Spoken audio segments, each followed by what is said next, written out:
Hello students, so this is the new chapter body movements from class 6 chapter number 8.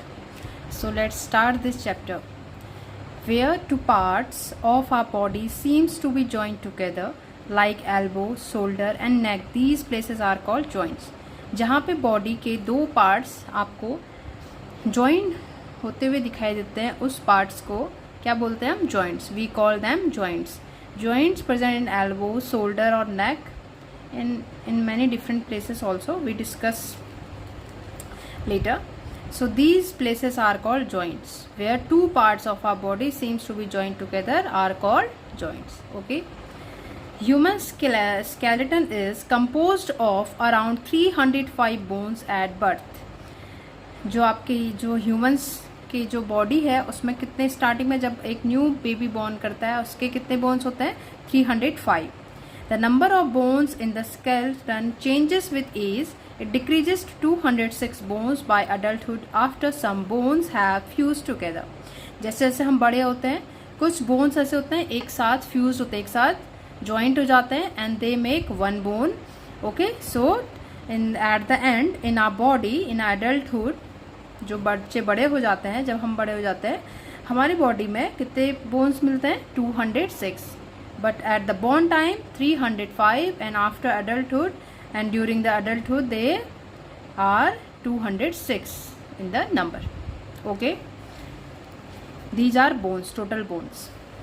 So this is the most important point for you.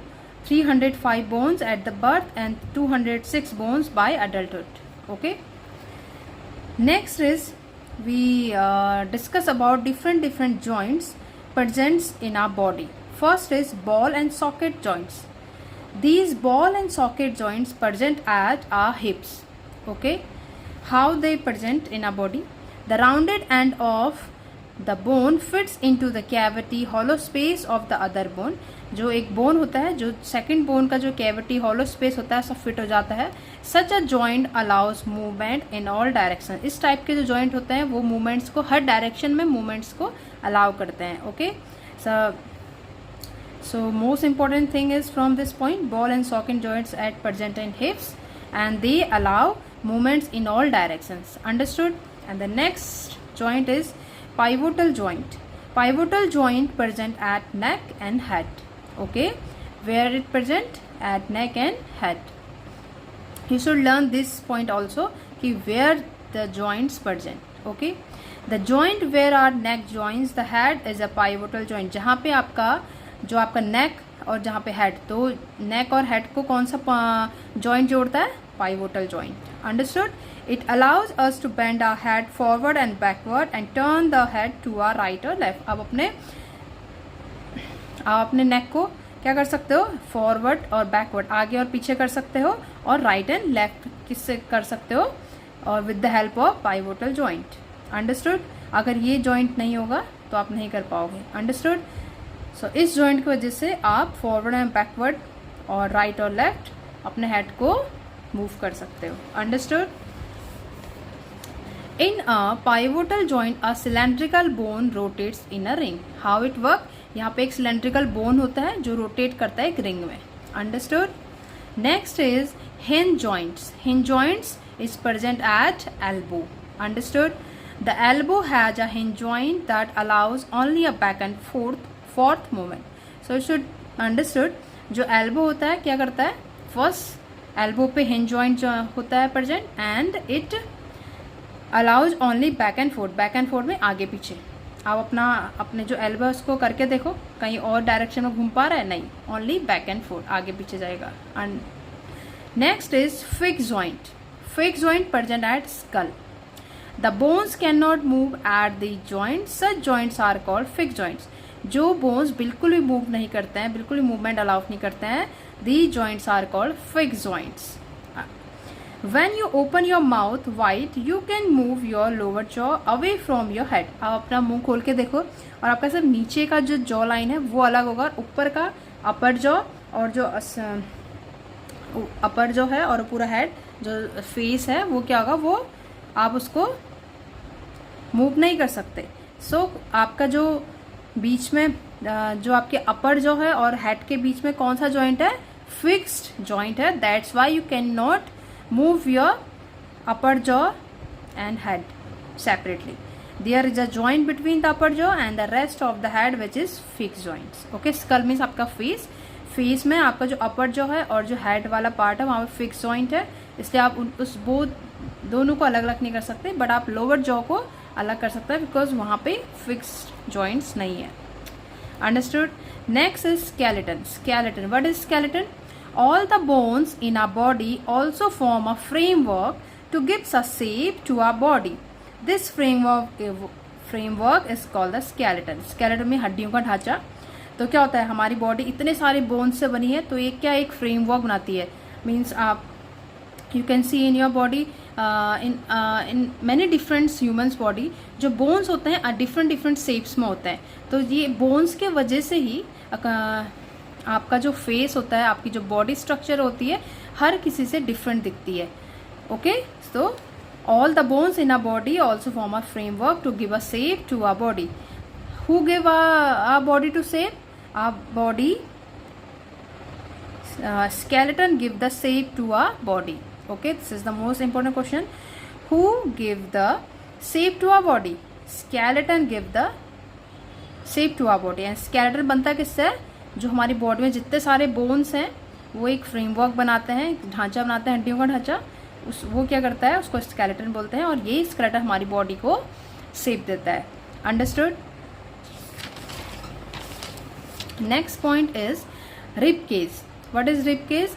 Ribs, bones of the chest. आपके chest पे जो bones होते हैं, okay, इसको ribs बोलते हैं. We see that the ribs are curiously bent. ये ribs क्या होते हैं, बेंड हो सकते हैं. They join the chest bone and the backbone together to form a box. जो रिब केज होता है वो एक बॉक्स बनाता है. कैसे? चेस्ट बोन को और बैक बोन को टुगेदर उनको ज्वाइन करता है. तो रिब केज से क्या काम होता है, चेस्ट के बोन को और बैक बोन को ज्वाइन करता है और फॉर्म करता है एक box. This is called the rib cage. There are 12 ribs on each side of the chest. Chest के एक साइड में 12 रिब्स होते हैं. अगर एक साइड में 12 रिब्स हैं तो चेस्ट के सेकंड साइड पे क्या होंगे, 12 रिब्स और होंगे. तो total ribs in the rib cage is 24. Understood? Next is backbone. It is made up of many small bones called vertebrae. So this is the most important thing in backbone. How many small bones make the backbone? And small bones को हम क्या बोलते हैं, vertebrae बोलते हैं. So the backbone consists of 33 vertebrae. In the exam, maybe they will ask how many vertebrae present in backbone. So the answer is 33 vertebrae present in backbone. The rib cage is joined to these bones. जो rib cage होता है इन्हीं bones को join करता है आपस में और rib cage बनाता है. Understood? Next is pelvic bones and backbone. आप सब जानते होंगे, पीछे साइड जो मेरुदंड होता है बॉडी में, पीछे वाले हिस्से में स्ट्रेट लाइन, उसको बैकबोन बोलते हैं. pelvic bones. pelvic bones कहाँ पे प्रेजेंट होता है, below the abdomen. pelvic bones enclose the portion of your body below the stomach. okay, stomach के नीचे वाला abdomen वाला पार्ट और legs के बीच में pelvic bones होता है. this is the part you sit on, जिसकी हेल्प से आप बैठ सकते हो. इस पार्ट पे आप बैठते हो ना. ओके, तो pelvic bones below the abdomen या encloses the portion of your body below the stomach. Understood? Next is skull. Skull is at brain. The skull is made up of many bones joined together. Skull is made up of many bones joined together. जो skull होता है वो कैसे बनता है, many bones को क्या करता है, join करता है together में, एक साथ. It encloses and protect a very important part of the body. Skull का सबसे important work क्या होता है, protect करना किसको, brain को. Understood? Next is cartilage. Cartilage ये प्रेजेंट होता है एट एयर पिन्ना. ओके, कान के जो ऊपर वाला पोर्शन होता है जो आपका बैंड भी हो जाता है उसको क्या बोलते हैं, ear pinna. And here is present cartilage. Some additional part of the skeleton that are not as hard as the bones and which can be bent. कुछ बॉडी में ऐसे हमारे पार्ट्स हैं जो बोन्स के बराबर हार्ड नहीं है बट और वो बेंट भी हो सकते हैं, तो these are called cartilage. Okay, वो होते बोन्स ही हैं बट बोन्स के बराबर हार्ड नहीं होते हैं, and they can be bent, उनको जैसे हम मोड़ सकते हैं, जैसे आप अपने कान के ऊपर वाले हिस्से को देखना, उसको फोल्ड कर सकते हो, बेंड कर सकते हो। So these there is present cartilage. Understood? Next is muscles. when contracted the muscles become shorter, stiffer and thicker। जब मसल्स कॉन्ट्रैक्ट होते हैं वो क्या बनते हैं? शॉर्टर बनते हैं, छोटे, स्टीफर सख्त बनते हैं, thicker. It pulls the bone, क्या करता है? बोन्स को खींचता है। Muscles work in pairs, when one of them contract the bone is pulled in that direction. Muscles क्या हमेशा पेयर्स में काम करेंगे, दो मसल्स एक साथ काम करेंगे। अगर ये एक मसल्स कॉन्ट्रैक्ट हो रहा है तो बोन क्या होता है? उस डायरेक्शन में खींचता है आगे को। The other muscles of the pair relaxes, दूसरा मसल्स क्या करेगा? रिलैक्स मोड में होगा। A muscles can only pull, this is the most important thing. Muscles can only pull, it can not push, ये सिर्फ खींचता है, धक्का नहीं दे सकता। Thus two muscles have to work together to move a bone. अगर किसी मसल्स को बोन को मूव कराना है तो टू मसल्स को एक साथ काम करना होगा। एक कॉन्ट्रैक्ट करेगा और एक रिलैक्स मोड में रहेगा। The next point from the NCERT book, the earthworm. Earthworm में किस टाइप्स के बोन्स होते हैं या होते नहीं होते हैं, we will discuss about this. And in this chapters I include some other points also, like this earthworm is cold blooded, and cold blooded, what is cold blooded? Means they don't have the ability to regulate their body temperature. Okay, so जो cold blooded वो होते हैं, cold blooded animal वो होते हैं, animals या bird या human, जो अपने body के temperature को खुद से regulate नहीं करते हैं। and humans can regulate their body temperature according to the environment, so they are hot blooded। okay, hot या warm blooded। और जो नहीं कर सकते हैं उनको cold blooded बोलते हैं, जो अपने body के temperature को regulate नहीं कर सकते हैं, we call them cold blooded। this is extra point in this chapter I include because it also helpful in your exam, because they ask many times earthworm is cold blooded or not.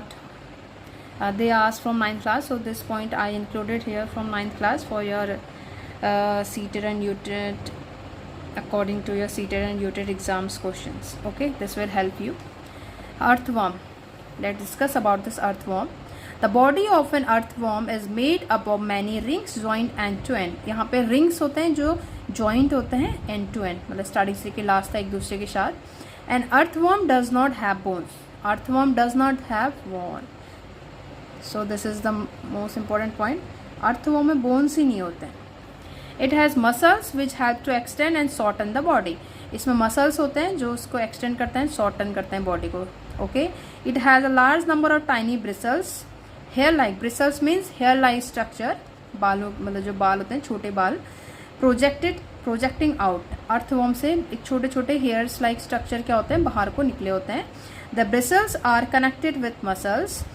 The bristles helps to get a good grip in the ground। जो bristles होते हैं वो connected होते हैं muscle से, और ये bristles क्या करते हैं, good ground में good grip बनाते हैं, मतलब उनको चलने के लिए फिसलते नहीं है, उससे grip बना के आगे with the help of muscles ये आगे चलता है। इसमें कोई bone नहीं होता है earthworm में।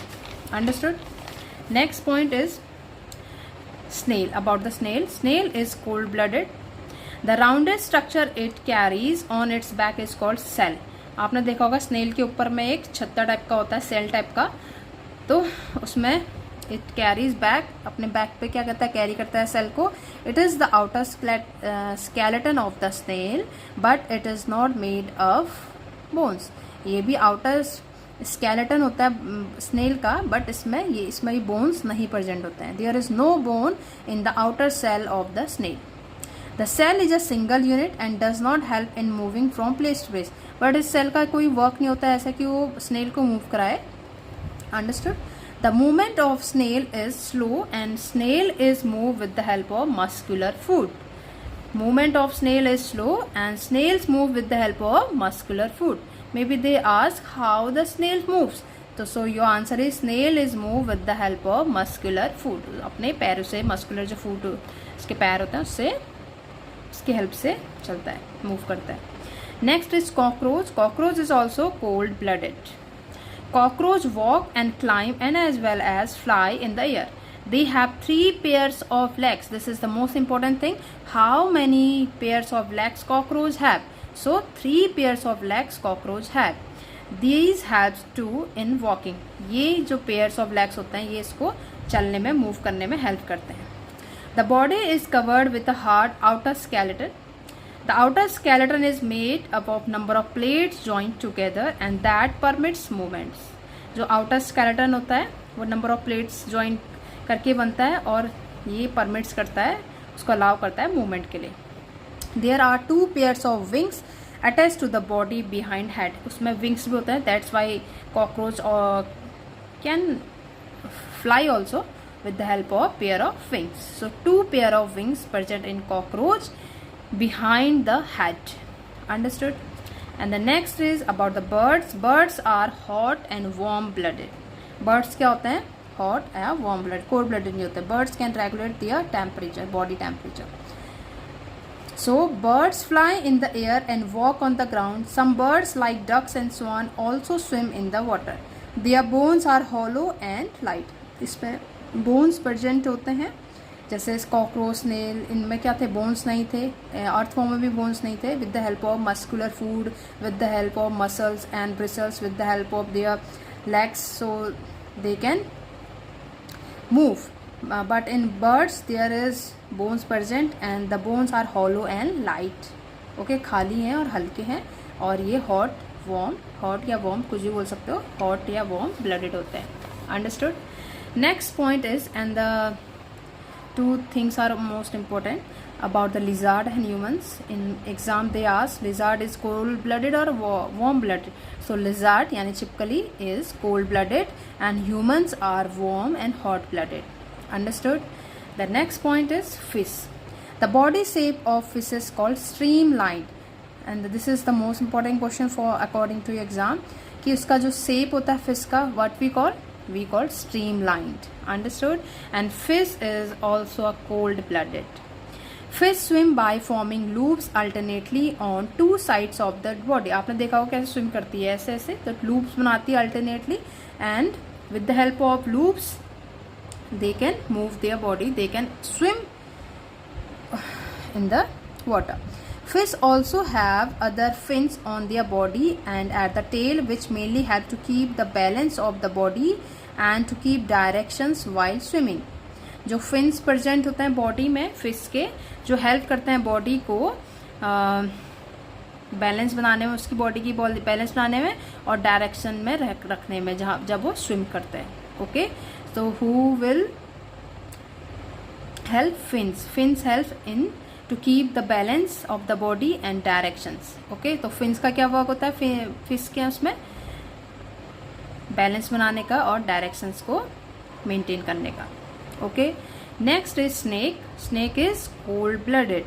Snake have a long backbone, they have many thin muscles.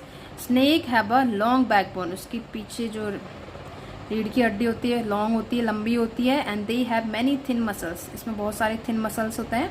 The snake's body curves into many loops like fish make only loop बनाती थी fish alternately on 2 sides of the body, body की 2 sides में. बट जो snake होता है, snake body curves into many loops. Snake क्या बनाता है? बहुत सारे लूप्स बनाता है. And each loop of the snake gives it a forward push and each loop snake को हेल्प करता है आगे बढ़ने के लिए, जो आगे उसको धक्का देता है by pressing against the ground. The snake moves forward very fast and not in a straight line. जो स्नेक होता है आप उसको कभी भी ऑब्जर्व करना. If you see snake in your surroundings, so check the movement of snake. It moves very fast but not in a straight line. So this is the important thing. Snake moves fast but not in a straight line.